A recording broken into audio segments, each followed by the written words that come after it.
হঠাৎ করে আসে এই সমস্যাটা। 7 তারিখের আগে আমরা if you are not wrong তার আগে তো কেউই এটা ভাবেনি।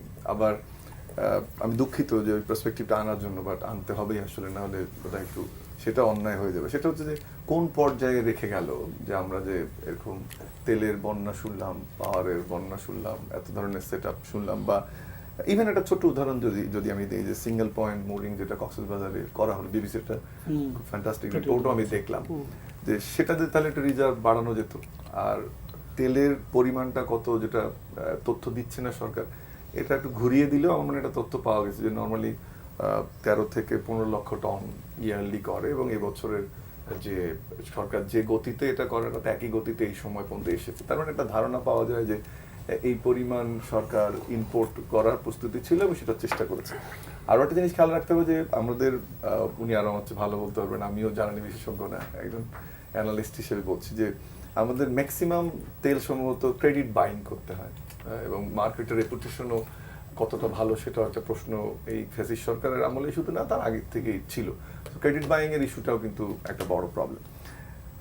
আর একটা হচ্ছে যে এই যে সংগ্রহের কথাটা আমরা বলছি, তার পেছনের কারণটা একটু দেখি আমরা, যে একেবারে তেলটাকে পুরোপুরি নিয়ে যাওয়া হলো আমদানি নির্ভর, বা আমরা কোনো ধরনের গ্যাস অনুসন্ধান না করে সি যে প্রবাবিলিটি সেটাকে বিকল্প কোনো জ্বালানি উৎসের দিকে আমরা গেলাম না, না দেখে Pakistan is one of the example.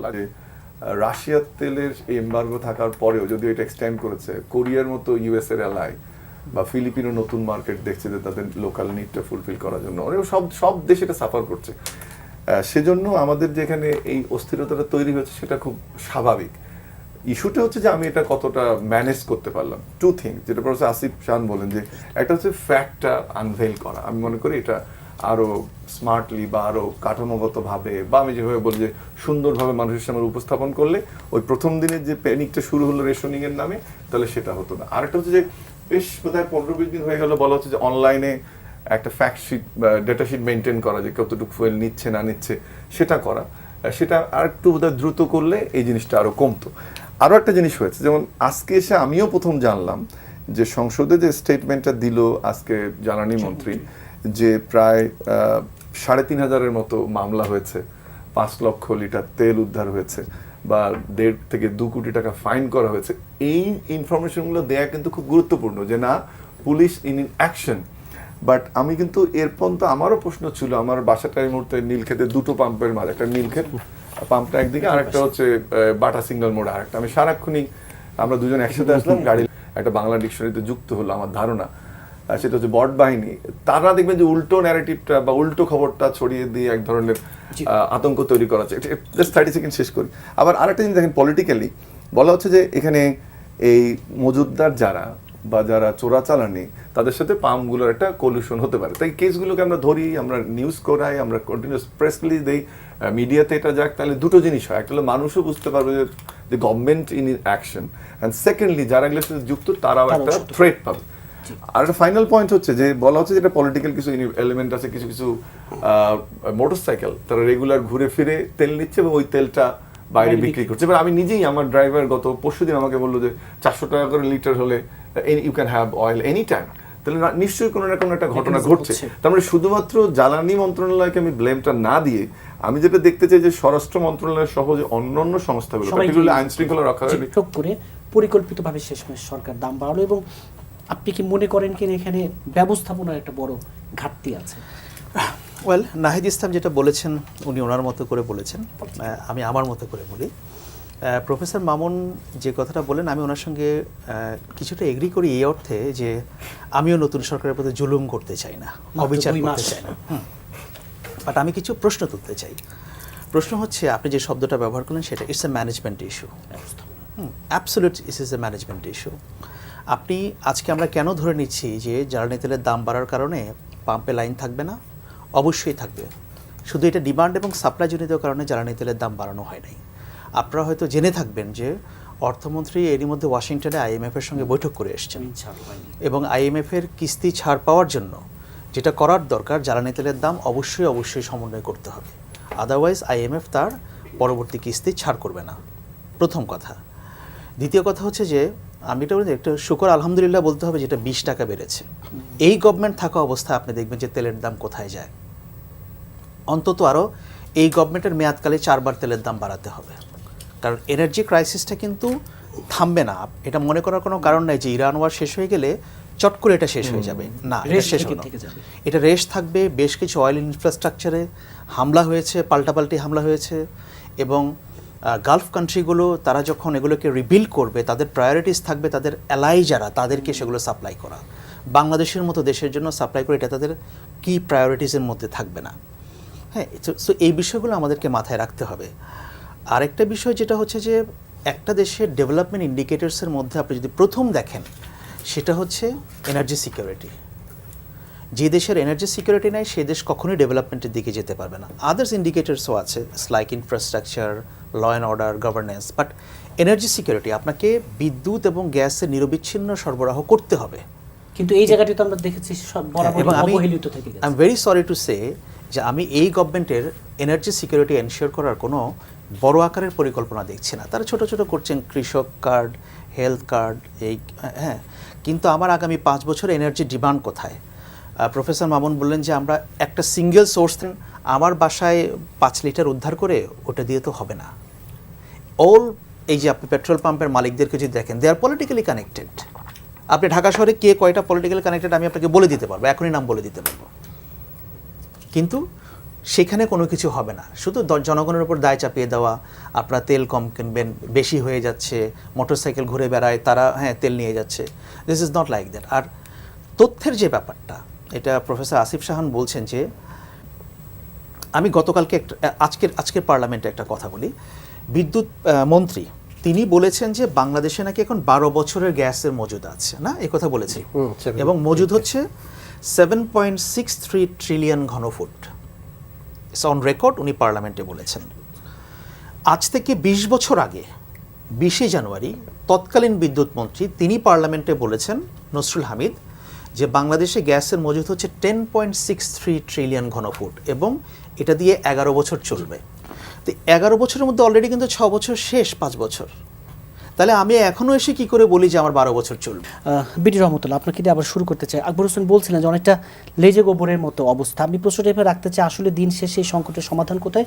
এবং একটু প্রশ্ন রাখতে চাই, আমরা জানি যে সবসময় আমরা দেখি এবং খুব স্বাভাবিক, তেলের দাম বাড়লে এর প্রভাব সব জায়গায় পড়ে, সেটা কৃষি সহ উৎপাদন খরচ হবে, এবং জানেন যে এরই মাঝে বাস মালিক সমিতি বলি, লঞ্চ, সবাই তাদের ভাড়া, এবং আগামীকালের মধ্যে হয়তোবা এই ভাড়াগুলো বাড়বে। এই যে সার্বিক যে জনজীবনে যে প্রভাব পড়বে, আপনি নিজেও বলছিলেন যে ঢাকার বাইরে এরই মাঝে কিন্তু আমরা দেখেছি লোডশেডিংয়ের যে ভয়াবহতা, এটা এবার কতটা তীব্র, এবং সব মিলে আসলে এই সংকটের সমাধান কোথায়?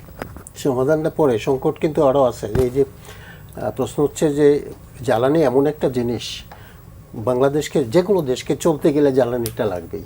প্রাইমারি এনার্জি হিসাবে ফুয়েল, লিকুইড ফুয়েল বা গ্যাস, এবং সেকেন্ডারি এনার্জি হিসাবে ইলেকট্রিসিটি, এই দুটোরই ক্রাইসিস হবে। এবং এই সংকটটা সমাধানটা খুব কঠিন না, কিন্তু ফার্স্ট থিং হচ্ছে যে গভর্নমেন্টকে কমিটেড হতে হবে এবং সাবজেক্টটা সম্পর্কে ভালো ধারণা থাকতে হবে।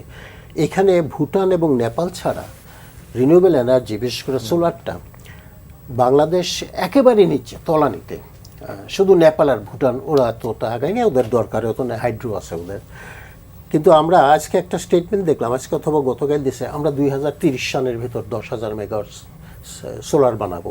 এটি কিন্তু সবসময় গভর্নমেন্ট, হ্যাঁ গতকাল, এটি সবসময় সব গভর্নমেন্ট একটা দিয়ে দেয়, একটা বিপদে পড়লে এরকম একটা স্টেটমেন্ট দিয়ে দেয়।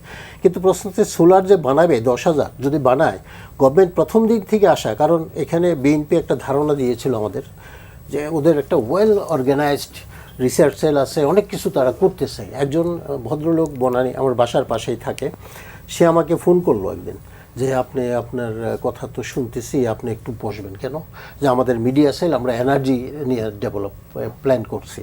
তা আমি অবশ্য যাই নাই, নানা কারণে, রাজনৈতিক কারণে আর কি। যাই হোক, তো যদি তাদের থেকে থাকে, তাহলে আজকের যে ক্রাইসিস, এটা তো অনেক আগেই আমরা যারা বিদ্যুৎ সম্পর্কে বা জ্বালানি সম্পর্কে জানি, অনেক আগেই আমরা জানি। এই কারণ আগের সরকার যে জিনিসটা করে নেই, মারাত্মকভাবে দেশটাকে করছে, সেটা হচ্ছে ডিপসিতে আমাদের 12 নম্বর ওয়েল নামে যে এটা ছিল, মিয়ানমার এবং বাংলাদেশের মেরিটাইম ডিসপিউটের যখন প্রবলেমটা সলভ হয়েছে, মিয়ানমার ছোট্ট দেশ কিনা যাই না, আমাদের চেয়ে ভালো, হ্যাঁ সাইজে বড়, আমাদের চেয়ে ভালো এখন যা দেখতেছি। ওরা এই গ্যাস তুলে কিন্তু চীন এবং ইন্ডিয়ার কাছে বিক্রি করতেছে। আর আমাদের গ্যাসটাও একদম 3D 2D সিসমিক কোনো সার্ভে করে নাই হাসিনা, বিভিন্নভাবে বিদেশি কোম্পানিগুলোকে বাতিল দিতেছে না এই চুক্তি মানে আমাদের এন্টি স্টেট এসব বলে টুলা, এটা করে নেই। যার জন্য কিন্তু ওইখানে যদি থাকতো, যেটা এনার্জি মিনিস্টার বলছে 12 TCF গ্যাস আছে ওখানে, আই ডোন্ট বিলিভ ইট, কারণ নাসার স্টাডিতে ওখানে আছে 20 থেকে 30 TCF গ্যাস ওখানে আছে। তার মানে এটা প্রায় 30 থেকে 40 বছর চলার কথা। প্রশ্ন হচ্ছে ওইটা তুলে নাই, হাসিনা তুলবে না এটা, কারণ সে কোনো স্টেটের পক্ষে কোনো কাজ করে নাই। এই গভর্নমেন্ট আসার আগের থেকে তো এটা চিন্তা করার উচিত ছিল। পরিকল্পনা রাখা বলছে যে আমরা শুধু ঢাকার রুফের উপরে 10,000 মেগাওয়াট রুফটপ সোলার করতে পারি, আর সারা দেশ তো আছেই ক্যাপাসিটি, আর সারা দেশে অনেক বেশি। তাহলে সেইগুলোর কোনো আওয়াজ শুনছেন? 10,000 মেগাওয়াট কালকে একটা পার্লামেন্টের মিটিং এরা কোথায় বলে দিল, এই হয়ে গেল। তাহলে এই গভর্নমেন্টকে আপনি কী করে বুঝবেন they are pro people, they are thinking for Bangladeshi people, they are thinking for Bangladesh?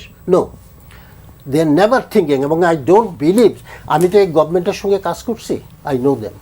তো কাজেই আমার কোনো আস্থা নেই সরকার, আগের সরকারের প্রতি আস্থা ছিল না, দ্যাট ইজ ট্রু। গত 50 বছরে আমি যত বছর চাকরি করছি কোনো একটা গভর্নমেন্টকে পাই না they are pro people, they are honest এবং দে আর কী বলবো প্যাট্রিয়টিক, তো পাই নাই। তো কাজেই আমি কোনো সম্ভাবনা দেখতেছি না যে এই সরকারও কিছু করবে, এবং করার কোনো সম্ভাবনা নাই, কোনো অ্যাক্টিভিটিসে নাই। আজকের এই ক্রাইসিসটা হয় না যদি তারা এইসব প্ল্যানগুলো অনেক আগে করতো। একটা সোলার করতে 1000 মেগাওয়াট একটা সোলার করতে ম্যাক্সিমাম ইট টেক্স 6 মান্থস।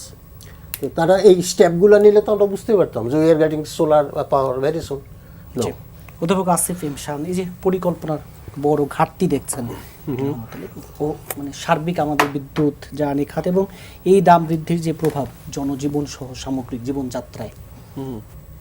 না, বেসিক্যালি তো আমরা সেটা তো খুব পরিষ্কার যে আপনার যখন হচ্ছে গিয়ে জ্বালানি বা সাথে এটার দাম যখন আপনি বাড়াবেন বা এটার উপরে যখন একটা পড়বে, সেটা একটা ওভারঅল ইম্প্যাক্ট তো হচ্ছে গিয়ে ইকোনমিতে পড়বে। সেটার জন্য হচ্ছে গিয়ে ইনফ্লেশন বাড়বে, সেটার জন্য হচ্ছে গিয়ে অ্যাট দ্য সেম টাইম আমাদের যে ফুড প্রাইসের যে ইস্যু আছে সেটা বাড়বে, এবং সবচেয়ে এবং এর ফলে হচ্ছে গভর্নমেন্টের ক্যাপাসিটির উপর একটা টেস্ট আসবে। মানে টেস্ট হচ্ছে দুইভাবে, একটা হচ্ছে ইনফ্লেশন যখন বাড়বে সেটা হচ্ছে গিয়ে সাধারণভাবে মানুষের ক্রয় ক্ষমতা, মানুষের ফুড সিকিউরিটি, নিউট্রিশন সিকিউরিটি প্রত্যেকটাকে নেগেটিভলি এফেক্ট করবে।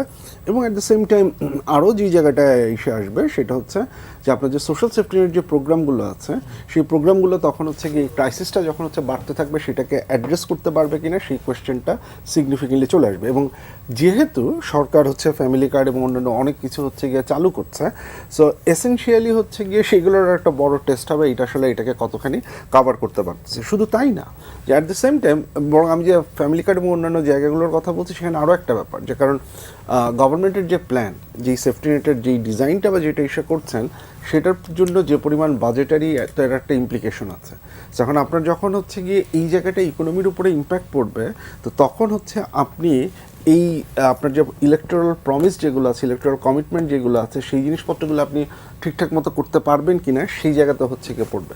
তাহলে একদিকে হচ্ছে গিয়ে আপনার ইকোনমির ওভারঅল ডিনামিক্সে একটা পড়বে, আপনার হচ্ছে গিয়ে যেটা বললাম যে ফুড সিকিউরিটি এইটাতে একটা পড়বে, সেফটি নেটে একটা পড়বে, এবং এইটার কম্বাইন্ড একটা ইম্প্যাক্ট পড়বে হচ্ছে গিয়ে গভর্নমেন্টের পলিটিক্যাল ক্যাপাসিটির উপরে। এবং এইখানে একটা জিনিস খুব ইম্পর্টেন্ট যে হোয়াট এভার ইট ইজ, আমরা পরিকল্পনা বা যেটাই বলি যে পাবলিক পলিসি প্রসেসের একটা সার্টেন ওয়েতে হচ্ছে গিয়ে কাজ করার কথা। ক্রাইসিসের সময় অনেক কিছু যেমন মানে ক্রাইসিস যেমন হচ্ছে গিয়ে অনেকগুলো প্রবলেমকে খুব একদম সামনে নিয়ে আসে, অ্যাট দ্য সেম টাইম কিছু সার্টেন সলিউশন যেটা না থাকলে হচ্ছে গিয়ে আমাদের চলবে না সেই জিনিসপত্রগুলো হচ্ছে গিয়ে একদম সামনে নিয়ে আসে। কোয়েশ্চেন হচ্ছে দুই জায়গায়, শর্ট টার্মে এটার কী সলিউশন আছে আমি জানি না যে এই সেটাতে, কিন্তু ওয়েদার দের ইজ আমরা যেটাকে পলিসি লার্নিং বলি, যেটা থেকে আমরা কোনো ধরনের পলিসি লার্নিং নিচ্ছি কিনা, আমরা হচ্ছে গিয়ে যে অ্যাট দ্য সেম টাইম যে আমার যে লং টার্ম এনার্জি সিকিউরিটির যেই প্ল্যান যেটা ডেভেলপ করার কথা বা ডিজাইন করার কথা আমি সেই দিকে যাচ্ছি কিনা, এবং সেইটা হচ্ছে গিয়ে কতখানি ফিজিবলি হচ্ছে গিয়ে আমি ডিজাইন করতে পারতেছি এবং ইমপ্লিমেন্ট করতে পারতেছি, সেই ইস্যুগুলো হচ্ছে গিয়ে সামনে চলে আসবে। সো আমি অ্যাট দ্য সেম টাইম আমি একদম হচ্ছে গিয়ে পুরোপুরি এসে দিচ্ছি না, কিন্তু আমার কাছে মনে হয় যে আমরা আগামী 6, 7, 8 মাসের মধ্যেই গভর্নমেন্টের ক্যাপাসিটির একটা বড় ধরনের টেস্ট আমরা এসে দেখবো। It can actually break and make or break the government at the same time. কারণ যেটা হচ্ছে একদিকে গভর্নমেন্টের একটা প্রেশার থাকে, পলিটিক্যালি তার কিছু প্রেশার আছে, কিছু ডেলিভারি দেওয়ার কথা আছে, সেই ডেলিভারি দেওয়ার ক্যাপাসিটি যখন ডিভাইডেড হয়ে যাচ্ছে ক্রাইসিস ম্যানেজমেন্ট, এবং ক্রাইসিস ম্যানেজমেন্ট যখন আপনি করতে পারছেন না তখন হচ্ছে গিয়ে আপনার যেটা আমরা শুরুতে বলেছিলাম যে ট্রাস্টের ঘাটতি পড়ছে, ক্যাপাসিটিতে ঘাটতি পড়ছে। সো এসেনশিয়ালি পুরো জিনিসটাকে I will be very curious to see যে এই শুধু পরিকল্পনা না, এটার বাস্তবায়নের যে জায়গাটা সেইটাতে, এবং সেই ক্ষেত্রে এসে অনেকগুলো বিষয় চলে আসে যে how you deal with the bureaucracy. আপনি ব্যুরোক্রেসিকে নিয়ে হচ্ছে গিয়ে কীভাবে কাজ করতেছেন। আমরা কমিউনিকেশনের কথা বলছি, সেইটা এক জায়গা আছে, কারণ আপনি খুব চমৎকার পলিসি ডিজাইন করার পরেও সেই পলিসির ইমপ্লিমেন্টেশনের একটা ব্যাপার চলে আসে। সো এই জিনিসপত্রগুলো যেটা probably government in a normal time probably could have get 1 year or 2 years, এই গভর্নমেন্টের জন্য হচ্ছে গিয়ে এই টেস্টটা খুব দ্রুত চলে আসতেছে। So it will be very interesting to see এই চ্যালেঞ্জটা হচ্ছে গিয়ে সে কীভাবে এসে মোকাবেলা করে। জি, অধ্যাপক ডক্টর আব্দুল্লাহ আল মামুন, আমরা প্রধানমন্ত্রীকে বলতে শুনেছি এবং এটা তো দৃশ্যমানও বেশ কিছু জায়গায় আসলেই তো আমরা দেখেছি যে ভোটের দাগ বা কালি শুকানোর আগেই প্রতিশ্রুতি বাস্তবায়ন, এই জায়গায় অর্থাৎ বিদ্যুৎ জ্বালানি খাতে পরিকল্পনার ঘাটতি বিডি রহমতুল্লাহ বলছিলেন। 60 দিনে বোধ হয় আস্থা হারানোটা একটু তো কতটুকু যুক্তিযুক্ত হবে আমি মনে করি না। এবং আপনি যদি বিএনপি ট্র্যাক রেকর্ড দেখি, আমরা যদি দুর্ভাগ্যকে বিএনপি জনগণের ভাগ্যে ফেরানোর চেষ্টা করেছে, যে স্বাধীনতা তোর বাংলাদেশে যে ক্রাইসিস তৈরি হয়েছিল, দুর্ভিক্ষ, জিয়াউর রহমান এসে খাদ্য সংরক্ষণ এনেছে, 4% গ্রোথে নিয়ে গেছে, স্বৈরাচার দীর্ঘ সময় ছিল এরশাদ, তারপরে সেখানে সেই ইকোনমিকে 4 থেকে 6 নিয়েছে খালেদা জিয়া, এবং তখনও একটা অর্থনৈতিক সংকট ছিল। এবারও একটা ফেসিবাদ দূর হয়েছে আমাদের এখান থেকে, তারেক রহমান তাদেরই সুযোগ্য পুত্র তার উপরে এসে পড়েছে। সো ট্র্যাক রেকর্ড কিন্তু বলে না যে বিএনপি পারবে না। সময়টা, প্রবলেমটা হচ্ছে যে 17 তারিখে সরকার ফর্ম করলো, 7 তারিখে সেই ঘটনাটা শুরু হলো, যুদ্ধ। তো আপনি আসলে তো কন্টিনজেন্সি ম্যানেজমেন্ট করছেন, এর মধ্যে আপনার সেই সাস্টেইনেবল প্ল্যান করে, আমরা এটা জানিও না এখন, দিস ভেরি কারেক্ট, যারা একটু প্রচারণা হতো তাহলে হয়তো আর আমরা জানতাম যে রিনিউয়েবল এনার্জি নিয়ে কি কাজ হচ্ছে না হচ্ছে। পরিকল্পনার জায়গায় যদি যেটা দেখি, আমি আকবর সাহেব যেটা বললো যে আমি যদি ইশতেহারটা জাস্ট দেখার চেষ্টা করছিলাম, যে সেখানে তো যেভাবে ইশতেহার বাস্তবায়ন বিএনপি বার করছে, যদিও যেটা আকবর বললো হয়তো আরও দেখার সময় যে ছোটো ছোটো কিছু জিনিস আমরা দেখছি, এবং আশা করি যে পাইলটগুলো সাকসেসফুল হবে। পার্টিকুলার সোশ্যাল সেফটি নেটটা খুবই গুরুত্বপূর্ণ যখন এই ধরনের অয়েল ক্রাইসিস হয় বা ইকোনমিক ক্রাইসিস হয়। পরিকল্পনায় বোধহয় আছে, যেমন এখানে গ্যাস অনুসন্ধানের কথা আছে, টেরিফ ব্যবস্থাপনা কি হবে, গ্যাস বিতরণ কি হবে, জ্বালানি সংযোগ কি হবে, আন্তর্দেশীয় জ্বালানি বৈষম্য হ্রাস করা, রিনিউয়েবল এনার্জি নিয়ে কথা আছে। কিন্তু সমস্যাটা হচ্ছে যে এইটা বাস্তবায়ন করার জন্য তো সময়টা দিতে হবে। খুবই আনফর্চুনেট যে সরকার এসেই ভুলে গেলে চলবে না যে একটা খুবই ভঙ্গুর অর্থনীতি। আসিফ সাহেব খুব রেসপেক্টফুলি বলছে যে অর্থনীতির সে শিক্ষার্থী না, but I know he has very good knowledge in economics, particularly political ইকোনমিতে। বাট একটা ভঙ্গুর অর্থনীতি ইনহেরিট করেছে সরকার, তার উপরে মরার উপরে খাড়ার ঘায় হয়ে এসছে এই যুদ্ধের কারণে, এই কনসিকোয়েন্সটা। আপনাকে একটু তো সিম্পেথি, শুধু না রিয়েলিস্টিক্যালি দেখলেও এই জিনিসটাকে আপনাকে সহনশীলভাবে যেতে হবে। আর একটা হচ্ছে যে আপনার IMF এর যে জিনিসটা ঘটছে, আমরা যে ঋণের ক্ষেত্রে, এটা তো আমরা জানি যে কন্ডিশনালিটি সবগুলো ঋণের ক্ষেত্রে থাকে। আমার যেটা ধারণা, যে জিনিসটা আলোচনায় যেটা একবার একটু আগে বললো, যে এইগুলোকে নিয়ে আসতে পারছে না সারফেসে, বা ইনফরমেশনগুলো ডিসিমিনেট হচ্ছে না, এখানে ইনক্যাপাসিটি আছে। এবং আমি আশা করি যে এই কোঅর্ডিনেশনটা এই সময়ের ব্যবধানে নিশ্চয়ই তৈরি হবে। নতুন কিছু লোক একসাথে হয়েছে, কাজ করতে করতে ঠিক হবে, কিন্তু সময় তো গড়িয়ে যাচ্ছে। যেমন একটা উদাহরণ দেয়, এখানে বলা আছে IMF এর যে লাস্ট কন্ডিশনগুলো ছিল, একটা বলা আছে টার্ন ওভার ট্যাক্স দিতে হবে যারা ব্যবসা বাণিজ্য করবে তাদের সাথে। এটা কি বাংলাদেশ সম্ভব যে আপনি টার্ন ওভার ট্যাক্স দিবেন? কয়েকদিন আগে আমি অর্থ উপদেশের সাথে একটা প্রোগ্রামে গিয়েছিলাম, ওখানে ওনার সামনে যখন আমরা একটা রিসার্চের কাজে, বেসিক্যালি বিজনেসম্যানদের সাথে মিটিং ছিল, দিনাজপুর, ঠাকুরগাঁ, রংপুর, লালমনিরহাট এবং পঞ্চগড়ে আমরা মিটিং করছিলাম, যে কথাটা বারবার স্থানীয় ব্যবসায়ীদের কাছ থেকে এসছে, সেটা হচ্ছে টার্ন ওভার ট্যাক্স তারা দিতে চায় না। আওয়ামী লীগ কী করেছে, তারা IMF এর টাকাটা দরকার ছিল, যে কোনো কন্ডিশনালিটি মেনে তারা টাকাটা নিয়ে আসছে। এই গভর্নমেন্ট তো ওইভাবে যাবে না, এই গভর্নমেন্টকে তো দেখতে হবে যে সেই চুক্তির সবগুলো জিনিস মানা সম্ভব কিনা, এবং সেখানেই সমস্যাটা IMF এর তৈরি হচ্ছে। আর IMF এর কারণেই যে তেলের দাম বাড়িয়েছে কিনা আমি এটা জানি না, বাট যদি অর্থমন্ত্রী ঠিক বলে থাকেন, যদি পলিটিক্যাল স্টেটমেন্ট না হয়ে থাকে যে IMF এর সঙ্গে এই তেল এক ধরনের একটা আমরা জানি যে ভর্তুকির সাথে সম্পর্ক ব্রডলি এটা রিলেট করে।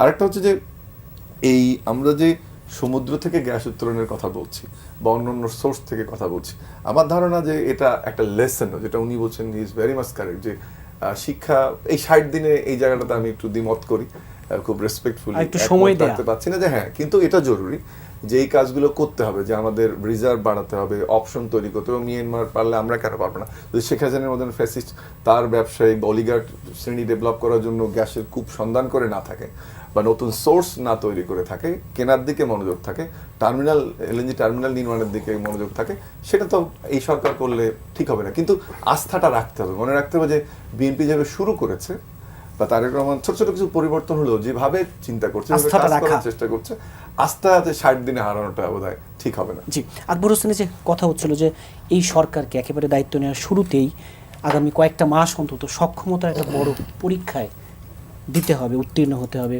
এই পরীক্ষায় সরকার কতটা ভালো করবে আপনার কি বলে? ট্র্যাক রেকর্ডের কথা বলছিলেন। আমি একটা কথা মানে একদম শুরু থেকে বলছি, আমি এই সরকারকে সবকিছু নিয়ে একটা বেনিফিট অফ ডাউট দিতে চাই। 6 to 8 months, হ্যাঁ, হয়তো যদি কোনো খুব ক্রিটিক্যাল ইস্যু হয় আমি 1 বছর পর্যন্ত দিতে চাইবো। কিন্তু প্রশ্ন হচ্ছে যে আপনি সেই প্রবলেমসগুলো সলভ করার ক্ষেত্রে আপনার ডিটারমিনেশন কতটা, আপনার প্ল্যানিং কতটা, ওইটাও দেখতে হবে। যেমন এনার্জি ক্রাইসিসের ক্ষেত্রে সরকার যে এখন এটাকে রিয়েলাইজ করছে সেটা কিছুটা বোঝা যাচ্ছে। আমি শুরুতে বলেছি ইটস এ ম্যানেজমেন্ট ইস্যু। এই সংকট কিন্তু সরকারের হাতে না, সরকার এটা তৈরি করে নেই, কিন্তু সরকার যেটা করতে পারতো এটাকে একটু বেটার ম্যানেজ করতে পারতো। That is the problem. এবং ইনফরমেশনগুলো ডিসেমিনেট করলে মানুষের একটা কনফিডেন্স থাকতো। আমি একটা উদাহরণ দিই যে বাংলাদেশের সম্ভাব্য এনার্জি ক্রাইসিস কীরকম হতে পারে, এটা already prime minister Tarique Rahman কিন্তু এটার আশঙ্কা একটা প্রকাশ করেছেন। 70-এর ওয়াইল্ড ক্রাইসিসের বাইরে কয়েকদিন আগে যেটা এশিয়া জিরো এমিশন কমিউনিটি একটা প্রোগ্রামে অনলাইন সামিট, উনি বলেছেন যে বাংলাদেশের $2 বিলিয়ন সহায়তা দরকার ফর এনার্জি ক্রাইসিস, এটাকে ট্যাকল করার জন্য। ক্যান ইউ ইমাজিন যে জাস্ট $2 বিলিয়ন শুধু এনার্জি, শুধু এনার্জির জন্য। এখন আমাদের কিন্তু আমাদের মতো একটা দেশের হচ্ছে কি যে বিশ্ববাজারে যখন তেলের দাম বাড়ে আমাদের মতো দেশগুলোর অর্থনীতি তছনছ হয়ে যায়। জাস্ট একটা জিনিস, আর আপনার অন্য কোনো কিছু লাগবে না। এবং সামাজিক অস্থিতিশীলতা অনেক সামাজিক বড় ব্যাপার। অস্থিরতা এই যে তৈরি। পরিবহন, এটা ওটা সবকিছু কালকে বাসের ভাড়া বাড়বে, লঞ্চের ভাড়া বাড়বে, সবকিছু মিলে। এখন এখানে হচ্ছে যে মূল বিষয়টা যে সরকারকে অনেস্টলি রোল প্লে করতে হবে। অনেস্টিটা কীরকম, যে ভাই আমার এই আছে, আমি এই ডেলিভার করতে পারছি, আমি অর্ধেক ইনফরমেশন দিব, হাফ বলবো, বাকি হাফ জনগণের উপর চাপিয়ে দেব, এইটা আমরা বিশ্বাস করব না। এবং আমরা দেখতে চাই যে আসলে গভর্নমেন্ট কতটা সিনসিয়ার। কারণ আপনি দেখেন যে আমরা শুনছি যে সরকার প্রতিদিন ভর্তুকি দিচ্ছে, আমরা কি এখনও পর্যন্ত জানি যে আসলে এই তেলের দাম বাড়ার পরে প্রতিদিন ভর্তুকির পরিমাণ কতটা দাঁড়িয়েছে? আমরা তো জানি না সেটা এখনও। এই ইরান ওয়ার শুরু হওয়ার পর থেকে তেলের দাম তো $120 পর্যন্ত উঠেছিল, এটা নেমে কিন্তু এখন আবার $90 আশপাশে এসছে ক্রুড অয়েল। তো তাহলে আমরা কিন্তু ওই পিকচারটাও আমাদের কাছে নাই। এই জন্য হচ্ছে কি পূর্ণাঙ্গ চিত্রটা দিতে হবে, তাহলে আমরা বুঝতে পারবো যে হ্যাঁ গভর্নমেন্ট ইজ সিনসিয়ার এবং তাদের কমিটমেন্টও আছে। যদি সেটি না দিয়ে আপনি আধা আধি সব জনগণের উপর চাপিয়ে দেন, আর ওই যে কালকে বিদ্যুৎ প্রতিমন্ত্রী বলছিলেন, একজন সাংবাদিক প্রশ্ন করার চেষ্টা করছিলেন, উনি প্রশ্ন নিতেই রাজি না, ওনার ধারণা সবই ঠিক আছে, অথচ উনি যে সময় বসে কথা বলছেন বাংলাদেশের বহু জায়গায় 7 থেকে 8 ঘন্টা লোডশেডিং হচ্ছে। ওয়াই, মানে এই অ্যারোগেন্সগুলো কেন আসবে? সো মানুষ দেখতে চায় যে আপনি কতটা সিনসিয়ারলি ডিল করবেন, কতটা পোলাইটলি ডিল করবেন এবং কতটা ইনফরমেশন দিয়ে ডিল করবেন। সেটা যদি হয়ে থাকে, পিপল আর অ্যাওয়্যার যে এই সংকট বাংলাদেশ তৈরি করে নাই। হ্যাঁ, একটা জাহাজ এটা এমন না যে ওই কাতার বা ইয়ে থেকে এলএনজি তেল পাইপ দিয়ে ভরে জাস্ট বাংলাদেশে এনে এটাকে ছেড়ে দিবে, ব্যাপারটা কিন্তু ওরকম না। সো মানুষের সঙ্গে অনেস্টলি যদি ডিল করতে পারে এবং যদি এগেইন সেটা বলছি কমিটমেন্ট থাকে, তাহলে আমার ধারণা যে আমরা 2 মাস 4 মাস 6 মাস ব্যাপারটা এত দ্রুত সমাধান হবে না, কিন্তু ধৈর্য নিয়ে এটাকে সমাধান করতে হবে এবং একটা জায়গায় পৌঁছাতে হবে। একটু সমসাময়িক রাজনৈতিক ঘটনাপ্রবাহের দিকে যাব, তবে তার আগে একটি বিষয় একটু চারজনের মন্তব্য জেনে নিতে চাই। অধ্যাপক আসিফ এম শাহনি, যে যার জন্য আমাদের এত কিছু, অর্থাৎ যেই প্রেক্ষাপটে ইরান অন্যায়ের যুদ্ধ চাপিয়ে দেওয়া যুদ্ধ, আমরা জানি যে দ্বিতীয় ধাপের যেই শান্তি আলোচনা, সেটাও এক ধরনের এখনও অনিশ্চয়তার দোলা চলে। এর আসলে ভবিষ্যৎ কি? এই সংকটের আসলে খুব কাছাকাছি সময়ে কি এই সংকটের কোনো সমাধান দেখছেন কিনা? আমি এই মুহূর্তে সেটা দেখতে পাচ্ছি না। আমার কাছে সেটা মনে হচ্ছে না। কারণ at the end of the day মানে ট্রাম্পের আমি যদি লেটেস্ট সেটা দেখি, সো তার যে সোশ্যাল মিডিয়া বা ট্রুথ সোশ্যালে হচ্ছে গিয়ে তার যে বক্তব্য বা সেটা যদি দেখি, তাহলে সে সেকেন্ড টাইম আবারও একটা হুমকি দিয়েছে। এবং সেই হুমকির সব বিদ্যুৎ প্রেক্ষাপটে কেন্দ্র, সেতু হ্যাঁ উড়িয়ে সেই দেওয়া। আবার সেই হুমকির প্রেক্ষাপটে মার্কিন যুক্তরাষ্ট্রের ইউএনএ যিনি প্রতিনিধি তিনি আবার এটাকে ডিফেন্ড করেছেন এবং বলেছেন যে এইটা আসলে হচ্ছে ওয়ার ক্রাইম হবে না, কারণ এইটা হচ্ছে যুদ্ধের একটা অংশ। এইরকম একটা অ্যাটিচিউড যখন থাকে, এবং অ্যাট দ্য সেম টাইম আমরা দেখেছি যে ইতোমধ্যে মার্কিন যুক্তরাষ্ট্রের যারা মিত্র দেশগুলো ছিল তারা অনেকেই হচ্ছে গিয়ে এটাতে এগুলো নিয়ে রিয়্যাক্ট করছেন। এর মধ্যে একজন রাষ্ট্রপ্রধান তো বোধহয় কিছুদিন আগে বা আজকে না গতকালকে খুব স্পষ্ট করে বললেন যে প্রতিদিন সকালে উঠে যদি দেখতে হয় যে একটা রাষ্ট্র আরেকটা রাষ্ট্রকে এভাবে হুমকি দিচ্ছে, সেটা আসলেই হচ্ছে গিয়ে ওভারঅল গ্লোবাল ইস্যুর জন্য খুব একটা সুবিধার কিছু না। এইটা হচ্ছে একটা সিগনিফিকেন্ট। আমি এই সংকটের এই জায়গাটায় যে ট্রাম্পের এই অ্যারোগেন্সের প্রেক্ষিতে এটার সমাধানের কিছু দেখি না, কিন্তু এটা একটা সমাধান এসে যেতে পারে ইউএসের ইন্টারনাল পলিটিক্যাল। একটা জিনিস মাথায় রাখতে হবে, ইউএসএতে নভেম্বরে একটা মিড টার্ম ইলেকশন আছে, এবং মিড টার্ম ইলেকশনে আপনার হচ্ছে ইউএসএতে রিপাবলিকানদের কন্ট্রোলে এখন হাউস এবং সিনেট দুটোই আছে, এবং এই দুইটাই হচ্ছে গিয়ে এই মুহূর্তে ডেমোক্রেটদের কন্ট্রোলে চলে যাওয়ার একটা পসিবিলিটি দেখা গেছে। সিনেটের যে জায়গাগুলোতে নির্বাচন হবে, সিনেটে তো সবগুলোতে হয় না, 33টার মতো আসনে হয়, এবং হচ্ছে গিয়ে হাউসের সবগুলোতে। হাউসের যেটা দেখা যাচ্ছে যে ট্রাম্পের বা হচ্ছে গিয়ে সেখানকার যারা বিভিন্ন স্টেটের যারা আছেন তারা বিভিন্ন ধরনের জেরিম্যান্ডারিং যেটাকে বলা হয় সেটা করার পরেও there is a possibility house flip করতে পারে ডেমোক্রেটদের দিকে। এই ধরনের ঘটনাগুলো যখন ঘটে না, তখন হচ্ছে গিয়ে ইন্টারনালি রিপাবলিকান পার্টির ভেতর থেকে একটা প্রেশার যায়, যেটা আমরা অলরেডি হচ্ছে গিয়ে দেখতে পাচ্ছি। I can just simply guess that এই ইন্টারনাল প্রেশারগুলো হচ্ছে গিয়ে ট্রাম্পের এইটাকে হচ্ছে গিয়ে সামহাও একটা ধরনের নেগেটিভ ইফেক্ট তৈরি করতে পারে। এটা করবে হচ্ছে এই কারণে, কারণ ট্রাম্প 4 বছর, দেন হি হ্যাজ টু লিভ। কিন্তু রিপাবলিকান পার্টির যে কংগ্রেসম্যান, পার্টির যে সিনেটর, তাকে আরও 4 বছর, 6 বছর, 2 বছর হচ্ছে গিয়ে তাকে থাকতে হবে। এবং এসেনশিয়ালি আমরা এটা দেখেছি যে মিড টার্মের পরে অনেক কিছু চেঞ্জ হবে, বা মিড টার্মের আগেই যেহেতু এই যুদ্ধ, আপনি যদি দেখেন যে সিএনএনের একটা জরিপে কিছুদিন আগে দেখা গেছে যে এসেনশিয়ালি যখন যুদ্ধ শুরু হয়, সেই হিসেবে যখন পপুলারিটি হিসাব করে, this is probably one of the most unpopular war right now in USA. So সেইটারও একটা, সো পাবলিক ওপিনিয়নের একটা ইম্প্যাক্ট হয়তো ওইখানে পড়তে পারে, যেইটা হয়তো ট্রাম্পের যে ইসে সেটাকে চেঞ্জ করতে পারে। যদিও আবার সেখানে একটা যদি আছে, সেটা হচ্ছে ট্রাম্প, আমরা যেটাকে হচ্ছে আমেরিকান হেজিমন বলি, সে যে উপায়ে কাজ করছে, আপনি যদি ট্রাম্পের উপদেষ্টা বা এটা যেটা দেখেন, ইভেন ফার্স্ট টার্মে ট্রাম্পের যারা ছিল, দেওয়ার এবল টু ট্রাম্পকে হচ্ছে কি একটা কনস্ট্যান্ট করার জন্য। আর এবার পিট হেগসেথ সাথে শুরু করে যাদেরকে আপনি রেখেছেন, তারা হচ্ছে ট্রাম্পকে ফ্যাসিলিটেট করার জন্য আছে, কোনো বাধা দেওয়ার জন্য। সো এইখানে হচ্ছে গিয়ে এই ধরনের একটা ডিলেমা কাজ করবে। কিন্তু এই ডিলেমার মধ্যে থেকে এসেনশিয়ালি আর ইরানের জন্য এখানে আসলে খুব বেশি কিছু হারাবার কিছু নেই। লস্ট মানে সেটা হয়ে গেছে। সো এই জায়গাটায় তার যে পয়েন্টটা, আমরা হরমুজ স্ট্রিটের কথা, হরমুজ প্যারিসের কথা যেটা যদি দেখেন, এবং সেই জায়গায় ইরানের আজকের অবস্থান যদি দেখেন, আমি এইটার আসলে খুব মানে সুস্পষ্ট সমাধানের দিকে যে যাবে, সেটার আমি এখন পর্যন্ত কোনো ইসে দেখি না, আনলেস অ্যান্ড আনটিল হচ্ছে আমেরিকার ইন্টারনাল পলিটিক্যাল ইস্যুতে হচ্ছে গিয়ে বড় ধরনের কোনো চেঞ্জ আসে। জি, বিডি রহমতুল্লাহ, যে এই যুদ্ধ বলি, এই সংঘাত বলি, এর মানে আসিফ শান্ত বলছিলেন যে যুক্তরাষ্ট্রের ভিতর থেকে এক ধরনের প্রতিক্রিয়া তৈরি হওয়া ছাড়া আসলে এর কোনো আসল সমাধান আপনি দেখেন কিনা? আমি তো দেখি, কারণ বাইরের প্রেশারও কিন্তু কম না। ইরান সহ তার বাইরের যে বিভিন্ন শক্তি আছে, তারা একটা দারুণ চাপ দিচ্ছে ইসরায়েল এবং আমেরিকাকে। তার ইন্টারনাল চাপ, উনি যেটা বলেন দ্যাট ইজ ট্রু, কিন্তু ইন্টারনালি সে সাংঘাতিক আনপপুলার হয়ে গেছে সিনেট সহ, ইট ইজ ট্রু। এটা তার একটা কাজ করবে, এবং তার চেহারা দেখলেও বোঝা যায় ইজ ইন ট্রাভেল। কিন্তু বাইরের চাপটা তো কম না, বাইরের চাপটার জন্যই তো তার ইন্টারনালি এই জিনিসটা হয়েছে, এবং ইরান কিন্তু ছেড়ে দেবে না এখন যা অবস্থা। তো কাজেই সম্ভাবনা আছে, ভালো সম্ভাবনা আছে যে ট্রাম্পকে এবার যেতেই হবে।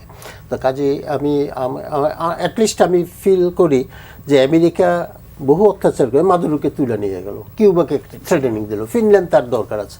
এটা তো কোনো রাষ্ট্রের কোনো কাজ হইতে পারে না। আরে তোমার রাষ্ট্র তুমি চালাও, তার নিজস্ব কিন্তু প্রবলেম ডেভেলপ করতেছিল, এখন সে বাইরে আক্রমণ করা শুরু করে দিচ্ছে।